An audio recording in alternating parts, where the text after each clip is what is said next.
Y change if it's not broken? Bharat unchanged 11 নিয়েই বাংলাদেশের বিপক্ষে সুপার 4-এর দ্বিতীয় ম্যাচটা খেলতে নামছে। তাদের যে স্ট্র্যাটেজি সেটা সফল বাস্তবায়ন, তাদের যে 11 জন ক্রিকেটার মাঠে নামছেন তারা প্রতিনিয়তই করছেন। সে কারণে কিন্তু ভারত দলে খুব বেশি পরিবর্তন আমরা পুরো এশিয়া কাপ জুড়ে দেখিনি। গ্রুপ পর্বে তৃতীয় ম্যাচটাতে যখন ভারত সুপার 4 নিশ্চিত করে ফেলেছে, সেই ম্যাচে তারা দুটা বদল এনেছিল। হর্ষিত রানা এবং আর্শদীপ সিংকে একাদশে খেলিয়েছে, জসপ্রীত বুমরাকে বিশ্রাম দেওয়া হয়েছিল এবং সুপার 4-এর প্রথম ম্যাচেও কিন্তু বুমরা কামব্যাক করেছেন এবং যেই দলটা শেষ ম্যাচে পাকিস্তানের এগেনস্টে খেলেছে সেই দলটাই কিন্তু বাংলাদেশের বিপক্ষে নামছে।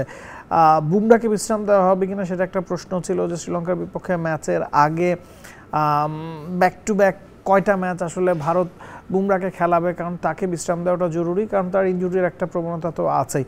তবে যেহেতু এখনও ভারতের ফাইনাল নিশ্চিত না, ভারত পাকিস্তানের সাথে প্রথম ম্যাচটা জিতেছে, সেই ম্যাচটা বুমরার ভালো যায়নি, 4 ওভারে 45-46 রান দিয়েছেন, তাই একটু ভাবা হচ্ছিল যে বুমরাকে হয়তো এই ম্যাচটা বিশ্রাম দিয়ে পরের ম্যাচটা ভারত খেলাবে।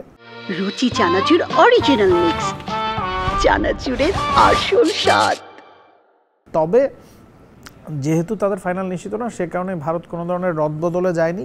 ভারত জানে এই ম্যাচটা জিতলে তারা ফাইনাল খেলবে, এই ম্যাচটা জিতলে শ্রীলঙ্কার সাথে ম্যাচটা তাদের জন্য অগুরুত্বপূর্ণ হয়ে পড়বে। হয়তো সেই সময় গিয়ে তারা বুমরাকে বিশ্রাম দেবে এবং ফাইনালের আগে যে শেষ ম্যাচটা সেই ম্যাচেই তারা বুমরাকে বিশ্রাম দেবে। এবং ব্যাটিং অর্ডারেও কোনো ধরনের পরিবর্তন নয়। অভিষেক শর্মা, শুভমান গিল ওপেন করছেন, সূর্যকুমার যাদব, তিলক ভার্মা আছেন, সঞ্জু স্যামসন কোথায় ব্যাটিং করেন সেটা একটা দেখার বিষয় এই ম্যাচে। শিবম দুবে, হার্দিক পান্ডিয়া, অক্ষর প্যাটেলরাও ব্যাটিংটা করতে পারেন, তবে তারা যেরকম মিডল ওভার্সে বা শেষ দিকে স্লগার হিসেবে ব্যাটিং করতে পারেন, ফ্লোটার হিসেবে ব্যাটিং করতে পারেন, সঞ্জু স্যামসন কিন্তু সেই রোলটাতে খুব একটা পারদর্শী না। গেল ম্যাচটাতে পাকিস্তানের এগেনস্টে যখন তিনি 5-এ নেমেছেন, তাকে আমরা স্ট্রাগল করতে দেখেছি পুরনো বলের এগেনস্টে। আইপিএল বলুন, ঘরোয়া ক্রিকেট বলুন বা টিম ইন্ডিয়ার হয়ে বলুন, সবসময় তিনি কিন্তু ওপেনই করেছেন। শুভমান গিলকে যেহেতু ভারত ভাইস ক্যাপ্টেন বানিয়েছে এবং অন্যান্য ফরম্যাটেও তিনি ক্যাপ্টেন্সির দায়িত্ব পালন করছেন, সে কারণেই তাকে যেহেতু ভবিষ্যৎ ক্যাপ্টেন ভাবা হচ্ছে, এই এশিয়া কাপ দিয়ে কিন্তু শুভমান গিল টি20তে আরও একবার ব্যাক করেছেন। সে কারণেই সঞ্জু স্যামসনকে বিভিন্ন সময় আসলে বিভিন্ন জায়গায় ব্যাটিং করতে হচ্ছে, কখনো ব্যাটিংও তাকে করতে হচ্ছে না। তো এই ম্যাচে সঞ্জু স্যামসনের রোলটা আসলে ভাইটাল। তাকে কি ওপরের দিকে ভারত সুযোগ দেবে না 5-6ই রাখবে? পুরনো বলটা তিনি কিভাবে হ্যান্ডেল করেন, কতটা ফ্লুয়েন্ট খেলেন, সেটা একটা দেখার বিষয়।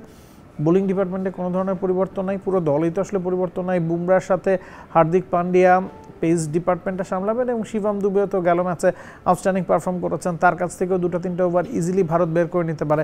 আর দুবে যদি বোলিংও না করেন, তারপরেও তাদের কিন্তু 5জন স্পেশালিস্ট বোলার আছে, 3জন স্পিনার এই দলটাতে আছে।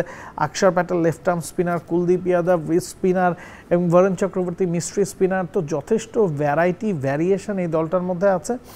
Left hand right hand combination যাই থাকুক না কেন, সেটার প্রভাব শুধু আসলে অক্ষর প্যাটেলের উপরই পড়বে। বাকি তো আসলে এই দলটা যথেষ্ট সেটেল। এই দলটাতে দুর্বলতা খোঁজাটাও আসলে বোকামি।